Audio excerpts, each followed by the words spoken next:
हमारे सभी शोकाकुल सज्जनवृंद, ये हम सब के लिए बहुत ही हृदय विदारक और दुखदायी खबर है कि हमारे बीच चौधरी ओम प्रकाश चौटाला जी नहीं रहे और वो भगवान को प्यारे हुए।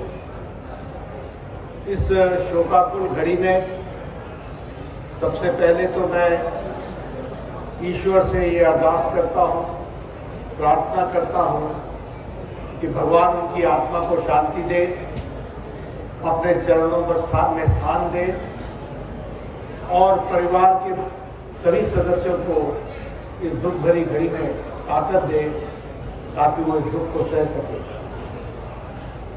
ओम प्रकाश चौटाला जी का जाना ये सिर्फ परिवार के लिए दुख का विषय नहीं है, ये सिर्फ किसी समाज के दुख का विषय नहीं है, ये संपूर्ण हरियाणा के लिए और प्रदेश के लिए एक बहुत ही दुखदायी खबर है।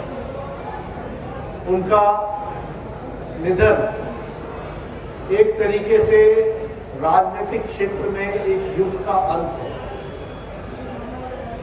मुझे उनके साथ राजनीतिक तौर पर काम करने का कई बार अवसर मिला।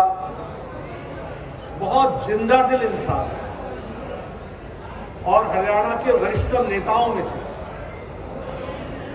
जब मैं जिंदा दिली की बात कहता हूं तो बेबाक होकर लोगों की आवाज को उठाना उनके रगों में बसा हुआ।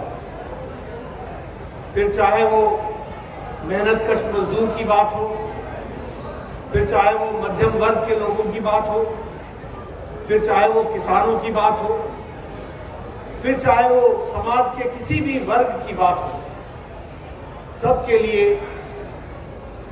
चौधरी ओम प्रकाश चौटाला जी हमेशा उनकी आवाज बनकर के रहे। यह हमने देखा। हमने ये भी देखा कि हरियाणा के विकास में बतौर मुख्यमंत्री उन्होंने अपना पूरा योगदान किया और विकास की राजनीति में उनकी भरपूर रुचि रही और इस तरीके से उन्होंने हरियाणा को विकसित राज्य के रूप में आगे बढ़ाने में अपनी बहुत बड़ी अहम भूमिका निभाई है।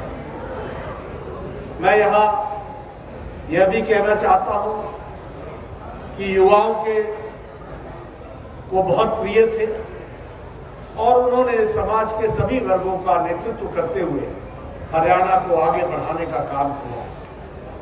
ऐसे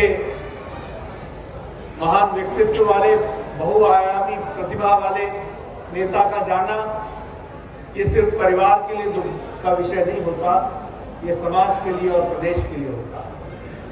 मैं अपनी पार्टी की तरफ से, अपने वरिष्ठतम नेताओं की तरफ से उनको श्रद्धांजलि देता हूं और ईश्वर से प्रार्थना करता हूं कि उनके अपने चरणों में, ईश्वर के चरणों में उनको स्थान मिले और परिवार को दुख सहने की ताकत मिले। ओम शांति, ओम शांति।